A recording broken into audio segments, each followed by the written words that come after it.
Welcome to the Healthy Love and Money podcast. If you find money to be the number 1, 2, or even third largest source of stress in your relationship, then you're in the right place. Going beyond how to budget, invest, and do your taxes, we're going to explore financial intimacy. Discover how to talk with your partner about your shared financial life. Let's take the awkward and painful out of money conversations. Join me and hit follow to listen to weekly inspiring, healing, and motivating interviews with financial therapists, couples therapists, and financial planners, and so many more. Let's go on the journey of financial intimacy together.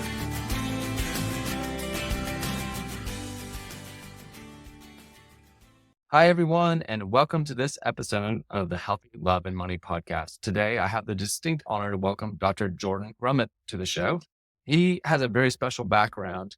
He started as a hospice medicine practitioner and has transitioned into working around purpose and helping people sort through what is a very anxiety-producing topic that should actually be enjoyable, but we feel a lot of anxiety about what's the purpose of my life? Hair pull. So hopefully today, Jordan is going to be able to help us move from the hair pulling experience of what's your purpose at oh God, yes, this to like deep breath. So buckle up, Jordan. Welcome to the show. Thank you so much. And as you can see on the video, but maybe your audio listeners can't, is that I've done enough of the hair pulling so much that I don't have a lot of hair left. So this is coming from a man with real experience going through some of those hair pull moments. You grapple with the purpose of your life. Oh my God, yes. I mean, first and foremost, my father died when I was 7 years old, and he was this prominent doctor. So the first grappling really of purpose was to try to figure out how a father can die. And being a little kid, I saw the world through the lens of I was responsible for everything. So I really took it on myself as your dad died, and it spoke volumes about who you were. I wasn't enough. I had done something wrong. And so I decided very early in life, the way to make up for this cosmic failure was to become a doctor myself. And strangely enough, that was incredibly purposeful for me. So it didn't come from the best of places. But for, a lot of my childhood and young adult life, that was a wonderful sense of purpose that gave me direction and helped me build and grow. Wow. Listeners, we're off to a great start already. This is the first time for me to meet Jordan. I got introduced by a past podcast guest, Dr. Jay Zigman, and right on the money. This is so powerful. And because I think a lot of our listeners, they've had that profound experience in their childhood, something painful, something tragic, something traumatic. Maybe it was multiple. It was an ongoing experience, like an addicted parent or something. But you said something that I don't know everyone fully appreciates. As a child, you personalized what happened to your dad. And as children, this is like pretty well established in the psychological literature. We personalize things as little kids, even when we have no influence or control over what actually happened. So can you just walk people through a little bit of your understanding of that and maybe how that's helped you understand how what happened to you became your purpose? Well, I think I did what a lot of people do is I co-opted someone else's version of purpose. And I think we all tend to do this. I think kids do it. I mean, what happens? Your parents say, hey, this is what you should do for a living. You should become a doctor, a lawyer, et cetera. But beside that, we also have social media full of influencers who are trying to tell us that we should have six-pack abs and travel to every country in the world and run 7-figure businesses because they're trying to sell us something. So they make this all sound really great. And then we have marketers who are sending us all these images of what living the good life looks like. And of course, they're doing that to sell us something. And so as little kids, we have lots of voices that are trying to get us to co-opt someone else's version of purpose. And usually it's for a profit or for your parents, maybe to make up for what they didn't do in their lives or for their wishes of you. And I think that's, in a sense, a normal piece of childhood. And I think that's why a lot of children become adults who pursue careers and then find them somewhere in the midst of that career and saying, wait, this doesn't really fit me, which is exactly what happened to me. I became a doctor. I started practicing. I realized that it didn't bring me the joy that I thought it would. Yeah. Too much paperwork, too many patients you couldn't help. And I think at some point I realized, wow, that was my father's version of purpose. And I thought I could fix the world by taking it on, but then realized that it wasn't fulfilling me. It was actually burning me out. You were trying to fulfill his legacy or complete his legacy in some way? Well, I think, and this gets back to, I believe happiness is meaning and purpose. So let me predicate this conversation on this. Sure. And so purpose is about the present and future, and it's about action. It's about the intentional activities that we live our life through. But meaning is about our past, and it's about cognition or beliefs and thoughts. It's not about action. And so meaning is all about the stories we tell ourselves about ourselves. And there are a lot of times a coping mechanism, right? We tell ourselves these stories about ourselves, and happy people tend to tell themselves heroic stories. And so when they look at their present, they say, I got here because I had all this trauma and this hard stuff and this bad stuff, but I was enough and I overcame it. And so I'm in a good place. Whereas unhappy people tend to tell themselves victim stories, whereas all these things happened to me. I could never get past all these bad things. And that's why I am currently where I am, which is feeling frustrated. And so I think very much for me, the story I told myself about myself is my father died and I was going to cosmically fix that by becoming a doctor.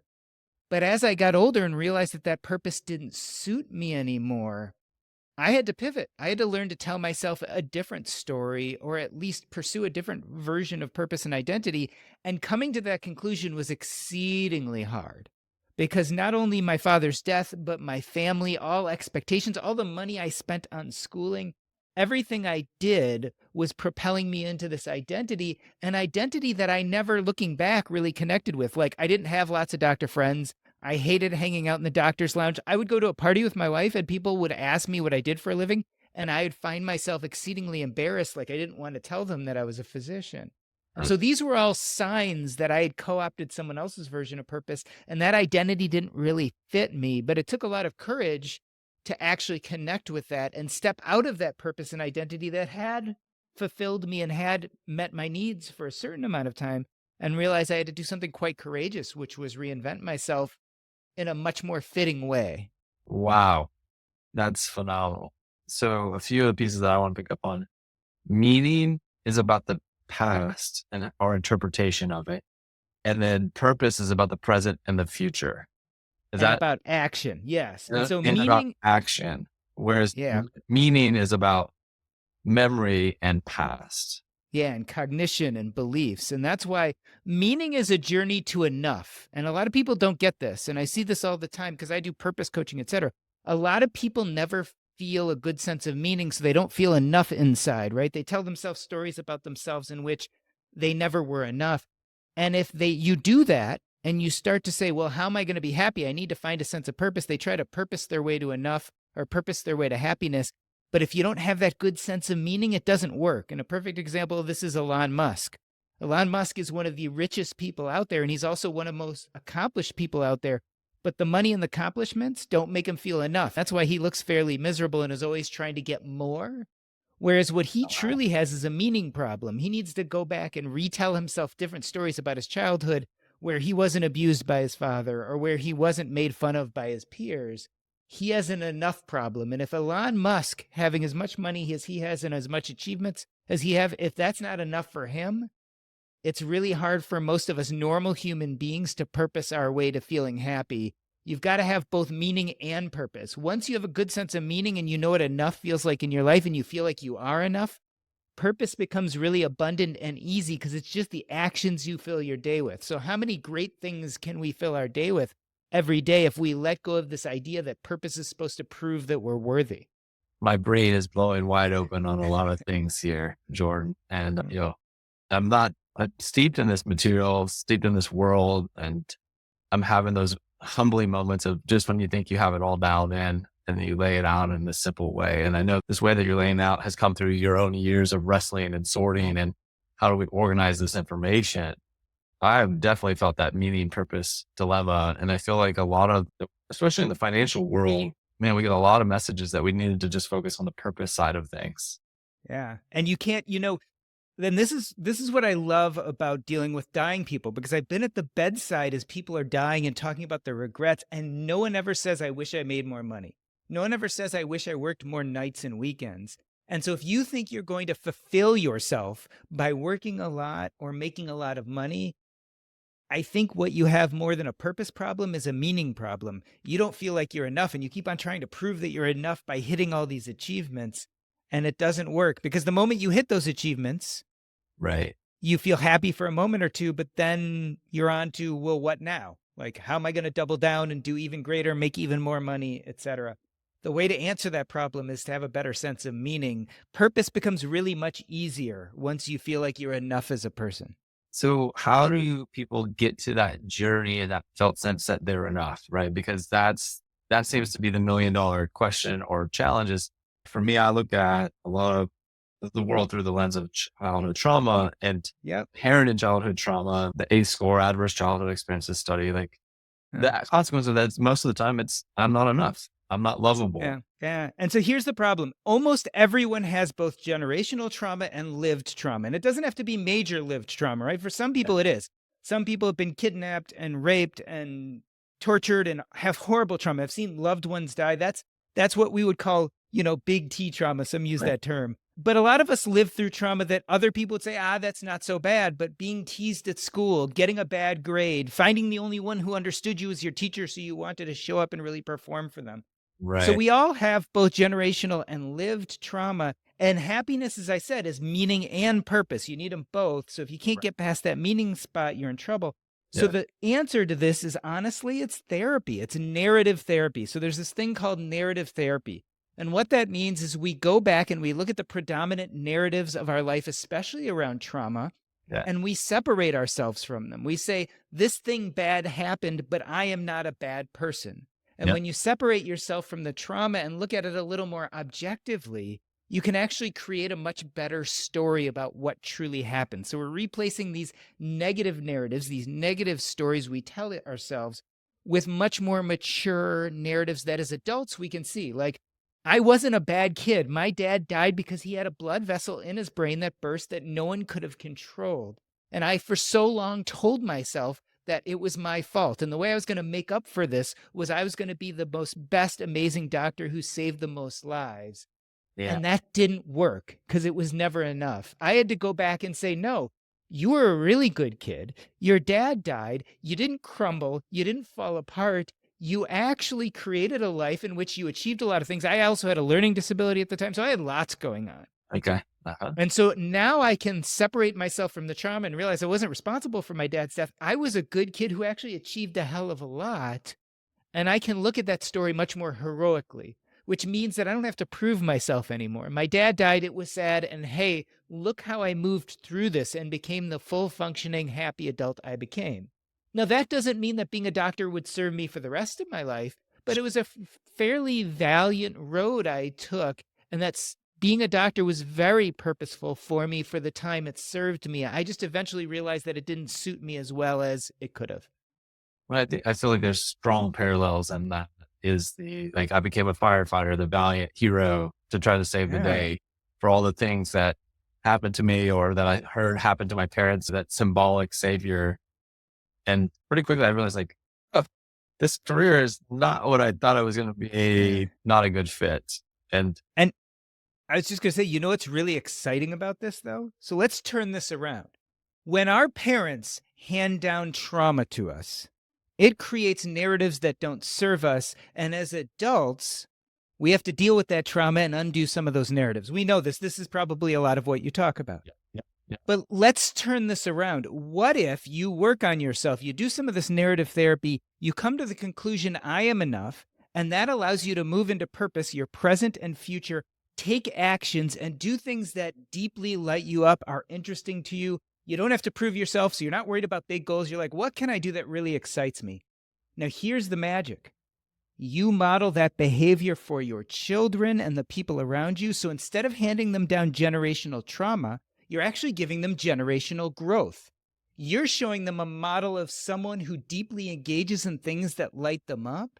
And that is giving them permission as they get older, not to have that traumatic story, that generational trauma, but to have that growth story and pursue for themselves a life of purpose and excitement and things that they can be intentional and joyful about. And so we have this incredible possibility to break this generational trauma, to undo the lived trauma, and actually hand down growth. But we've got to be courageous enough to face it, to do some of this narrative therapy, and honestly start joyfully pursuing purpose. Because I think in pursuing purpose, something I would call little p purpose, so we're not talking about goal-based purpose, we're not talking about big audacious things that prove how wonderful we are. We're talking about those little daily things we do that light us up, where we hit a state of flow, like we forget what's happening, we forget about goals, and we just get so excited in the doing that time passes and we don't even notice. When we build a life of those type of things, of what I call little p purpose, we actually hand down that generational growth and we undo generational trauma.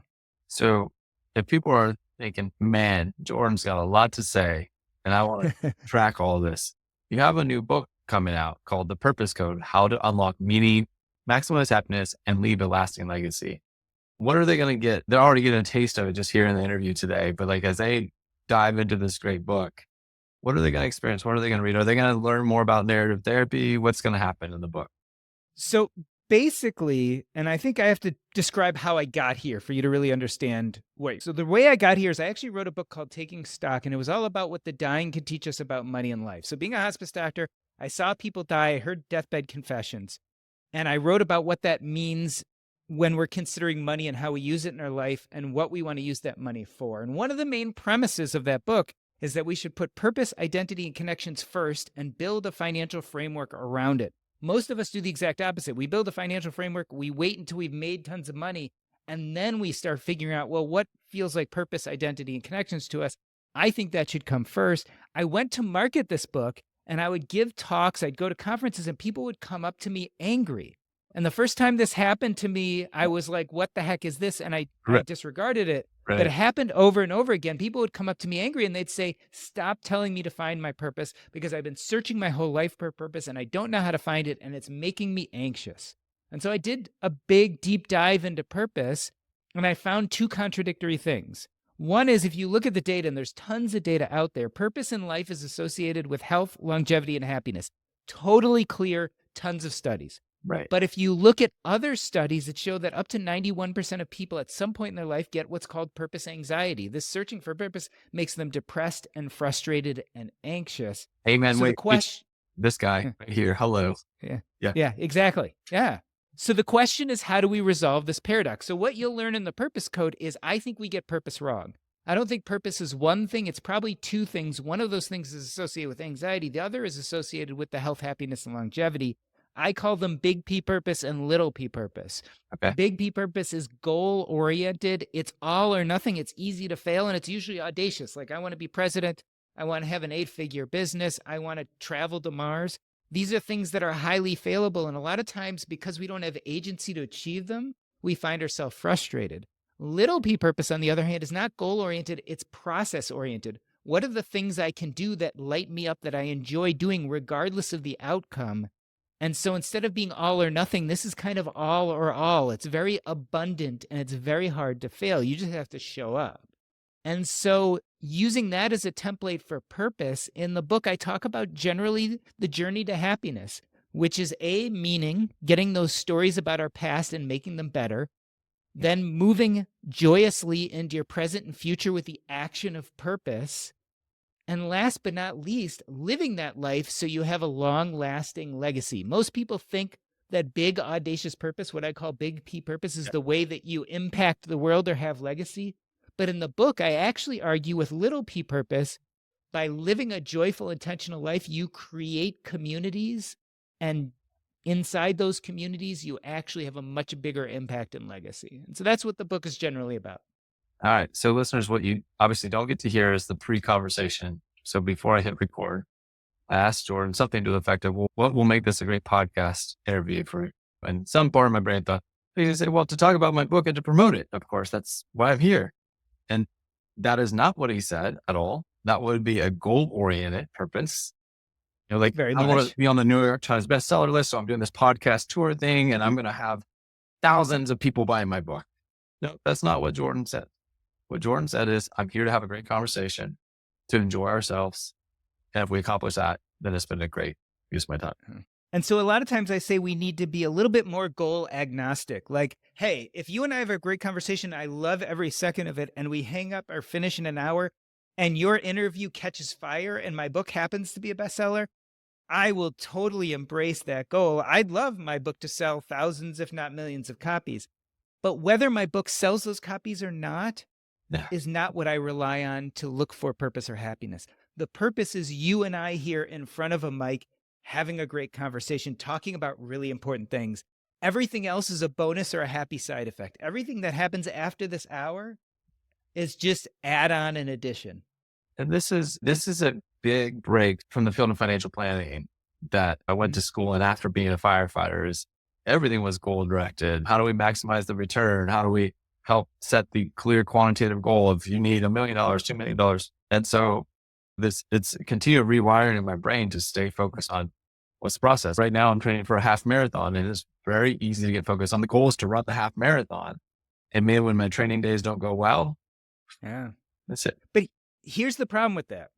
If your goal is to run a half marathon, but you don't like running, you will spend 90 to 95% of your time doing something you don't like to achieve that goal. And let's say you do achieve that goal. How long are you going to be happy with that goal? It's going to fill you up for probably some hours to maybe days or weeks. But at some point, there's this thing called hedonic adaptation. We generally fall back down to our baseline. Right. And so then the next thing you're going to do is say, well, now I want to run a marathon. And so you're back off to the races, spending 90% of your time doing something you don't like for those few moments where you feel great. Now, on the other hand, if you like running, now that doesn't mean you love it every day, but it means generally you get out there, you feel good, you're sweating, you're looking at the trees and the sky and listening to the birds sing, and that fills you up. Yeah. The truth of the matter is, whether you actually finish the half marathon or not is not nearly as important, because that is going to become something that you do joyously and purposefully. Now, you might run a half marathon. You might beat your highest score for that half marathon. You might have your best time. You might eventually run a full marathon. All of those are great goals. But really, when it comes to happiness and purpose, my ideal is for you to be a little bit more agnostic towards those goals. If I hit it, great. If I don't hit it, great. But I love when I'm putting those shoes on and I'm putting those running shorts on and I'm looking outside and it's sunny and I'm like, this is going to be a great hour or two that I'm out. Like, that's what I want for you. And I want for you to have that as much of your life as possible, to be in that flow state where you're not even thinking about whether I'm finished or whether I'm hitting the goal, but I'm just doing this thing and it feels good. And that was really the journey this morning. Is I hit the road and I go down, my legs are sore from the long run on the weekend, and I got this big goal I've got to accomplish. And about a mile and a half in, I finally hit the greenway, and some things start to metabolize in my brain. And I remember a conversation with my therapist from the day before. She said, where do you experience spirituality? And my answer was in nature. Yeah. And once we're on the greenway, the birds are chirping and all the little animals. And it's all of a sudden it became not about running the half marathon, but about just being, for me, in the spiritual place of in nature and in the process of moving my body and running as an act of love and care for my body, not as like a means to an end to achieve this goal that people will be impressed by, which, let's be honest, sometimes that's part of the motivator too. Yeah. And let me give you like the 1,000-foot context. All right. So we're talking about real details here. Let's take this into the bigger picture and let's even bring in finances. Yep. Here's my belief. Winning the game. What is winning the game? Well, here's what I think winning the game is. As a physician, a hospice doctor, I've become really aware that we have a limited amount of time on this earth. You can exercise, you can take care of yourself, you can wear your seatbelt. There's certain things you can do to make that time longer or try. But let's say it's kind of set and we don't know how much time we have. Yeah. But here's the thing. You can't buy time. You can't sell time. You can't trade time. It is non-commoditizable. It passes no matter what you do. So time is continually passing. And the only decision you can make is, what activities am I going to fill the various time slots of my life, right? So let's call them hours, days, weeks, years. We have these time slots. And all you have control of is how you fill those time slots with activities. Here's what winning the game looks like. Over time, you want to be constantly looking at your calendar, and you ultimately want to be adding in things that are purposeful that you love and subtracting out things that you loathe. And winning the game is filling that calendar up with as much stuff that's purposeful and you love and as little that now, at various times in life, we're going to have very different tools and levers that allow us to do this, right? So when we're young, and let's say we just got out of college and we don't make enough money, and even we hate our job, we don't have a lot of that big tool we call money, right? Right. But what people tend to forget is we have other tools. We have our friendships, we have our youth, we have our energy, we have our communities, we have our skills, we have our passions. those are also tools. So when you're young, a lot of people say, well, I'm not as privileged as you. I'm not a 50-year-old doctor who's kind of made it to financial independence. Of course, you can go for purpose, but people like us, we can't. And I say, well, let's think about this. At 22 years old, you might not have as much money as me, but you know what? You have a lot more free time, a lot more energy. Like I have kids and a mortgage, and And a I'm wife. exhausted because I'm 50 years old. But at 22, you can work an 8 to 6, maybe even when you don't like Monday through Friday, and still have time to do something on Sunday for a few hours that you love and enjoy and feels purposeful.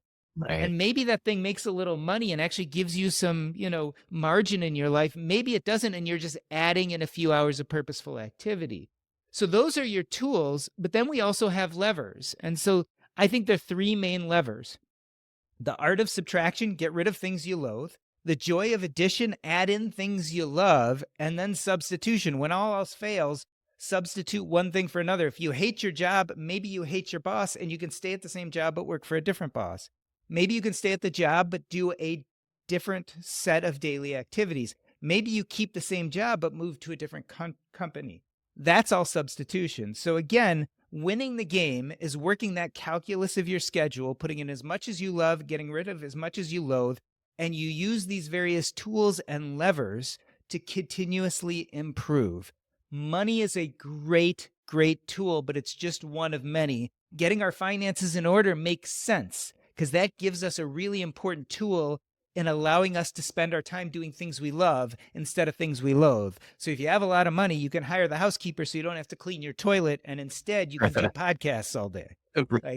Like that is what I call improvement. So that's kind of the 1,000-foot view of why this stuff is important. And so many people get stuck that they can't even figure out what they love. They can't even figure out what purpose looks like in their life, or they're kind of stuck on meaning and don't feel enough. And so they're on this treadmill to prove enoughness, and they never get to see that 1,000-foot view. And so what I really want to do is help people understand meaning and purpose in such a way that they understand that 1,000-foot view and can start using their tools and levers to really maximize this set amount of time we have on this earth.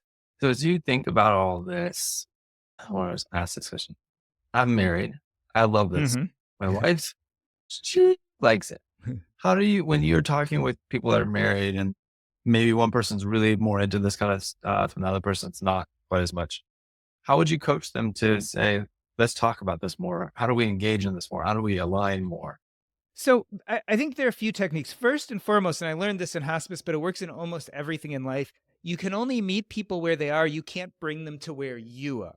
And so maybe someone like you and I, we've been studying money. We've been studying purpose for so long. We've been spending years thinking about this stuff.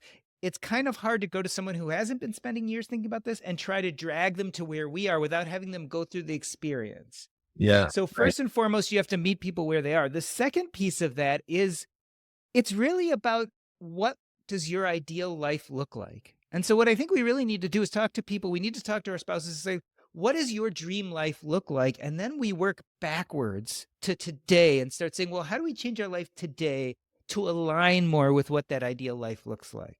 And so I think that's kind of the best way to bring in family members, friends, spouses, people who aren't exactly at the same place that you are. Unfortunately, sometimes they just can't hear it. Sometimes they need to go through some hardship before their mind opens up to what you're trying to relate to them.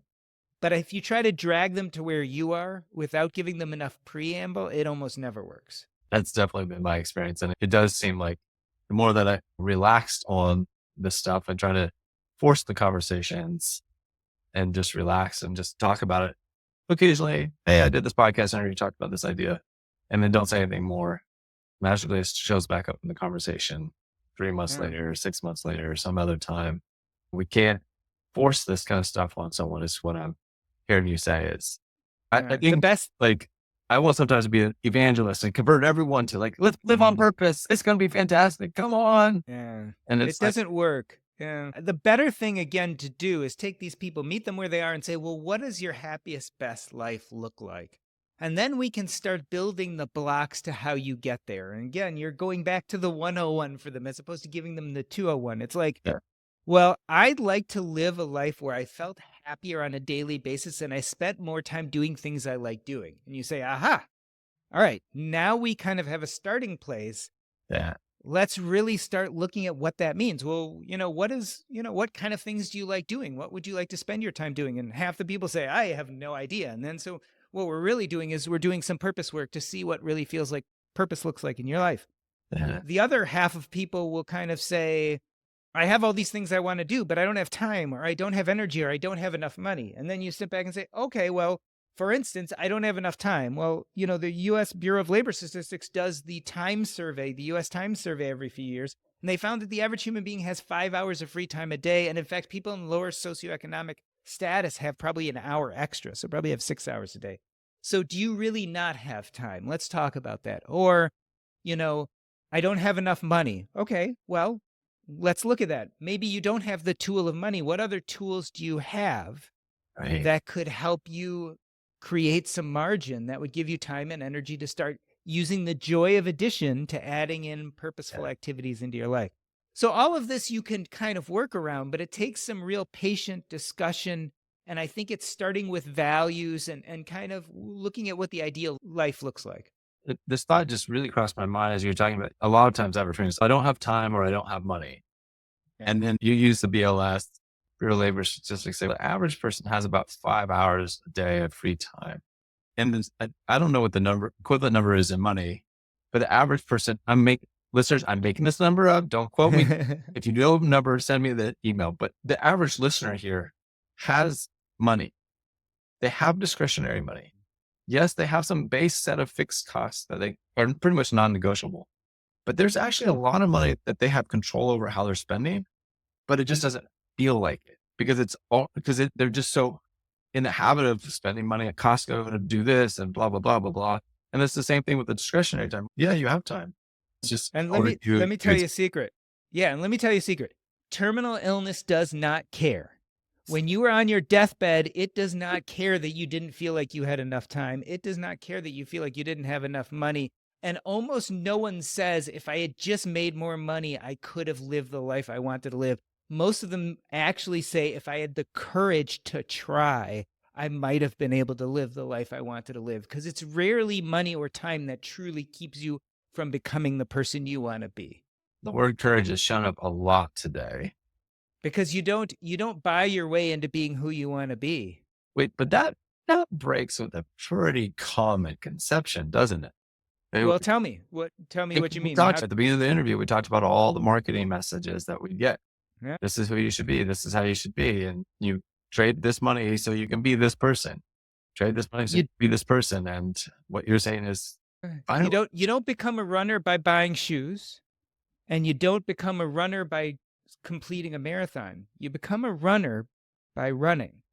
You don't become a writer by publishing a book. You don't become a writer by hiring an expensive how-to coach. You become a writer by writing. Yeah. Most of the things we truly want to be in life are about the doing. Remember, purpose is about the present and future. It's about action. It's not about thoughts. It's not about money. It's about action. And we find every excuse not to take the actions. But if you want to be something, you've got to do that thing. I just let people sit with that for a moment. Where do you need to take courage and action in your place, listeners? Do you need to really look at meaning in your core stories? Are you stuck in a victim story? And what do you need to shift so that you can move to the hero side of that story so that you can get on with purpose? Purpose doesn't have to be full of anxiety. I'm just watching you and thinking, what's running through your brain now? What's running through my brain is the last piece of this is when you are finally ready to quote unquote find purpose. My piece of advice to you would be you don't find purpose. Again, purpose is about action. You build and create purpose. And so that's another piece where people get it wrong. They keep on thinking of this, if I find this thing, my life is going to be perfect and all is won. And if I don't find this thing, all is lost. And the truth of the matter is you actually build and create purpose, but you do have to find some of these inklings, these beckonings of things that light you up. I call them purpose anchors. And so you have to do some deep thinking about what are kind of the important trends, ideas, and things in your life, and then start building purpose around that. And I do have a number of techniques you can go through to start thinking about how you find your purpose anchors. But the key to this whole conversation is it's abundant, and it's not even important, honestly, what the thing is you build purpose, around, it's actually the building the purpose that matters. And so it's a matter of just finding a few things that could possibly light you up and then building a life of purpose around them. Would you be willing to share one of those exercises to find a purpose anchor? Sure, I will share 3 or 4 if you don't mind. First and foremost, the easiest, and I'm a hospice doctor. So in hospice, we do something called the life review. It's a structured series of questions we do with dying patients and their family once they're settled and their pain is controlled, etc.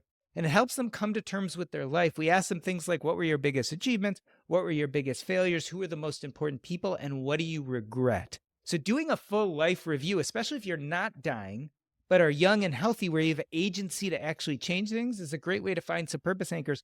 But a real simple question that anyone can ask themselves, which is kind of from this life review, is if you found out you were going to die tomorrow, what do you regret never having the energy, courage, or time to do? And so really what we're talking about is regret. Regret in a dying person is very dissatisfying because you don't have agency, energy, or time to fix it.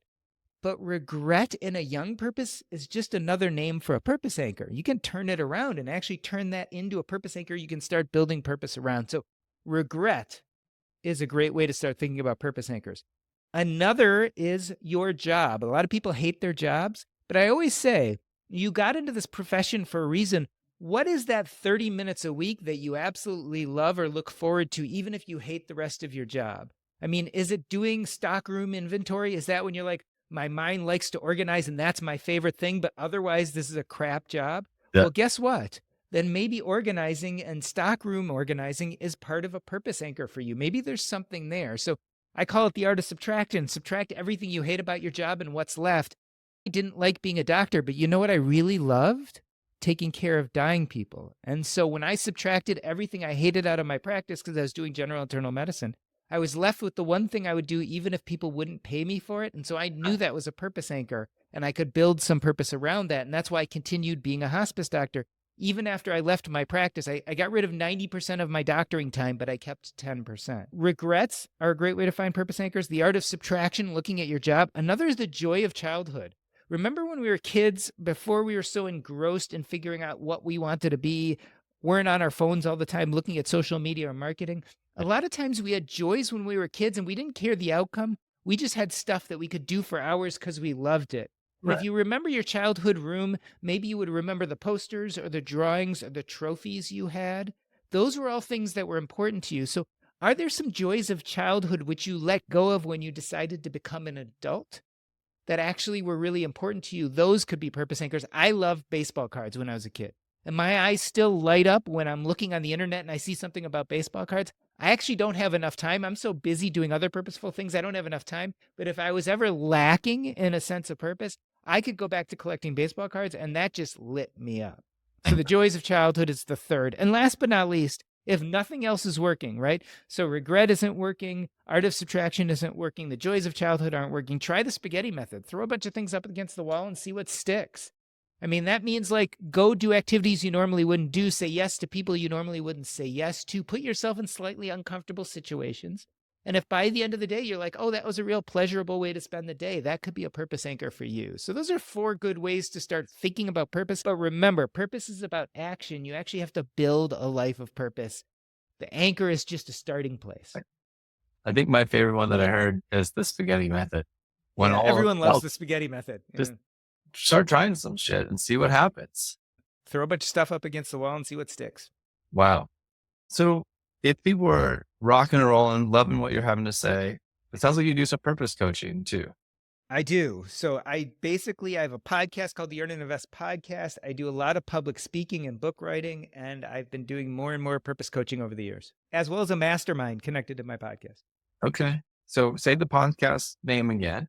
So it's the Earn and Invest Podcast. And if you want to know more about me in general, the easiest thing to do is go to jordangrumet.com. That's JORDANGRUMET.com. There you can see both of my books, Taking Stock and The Purpose Code. You can see all the places I create content, including the Earn and Invest Podcast and the Purpose Code Substack, as well as some other places, as well as see some videos and some blog posts and some other things. All kinds of fun goodies. I've been on the website cruising around. I've really enjoyed it. Just even seeing the promo videos for your book has me inspired. You sent a copy of I'm going to slow down and read it.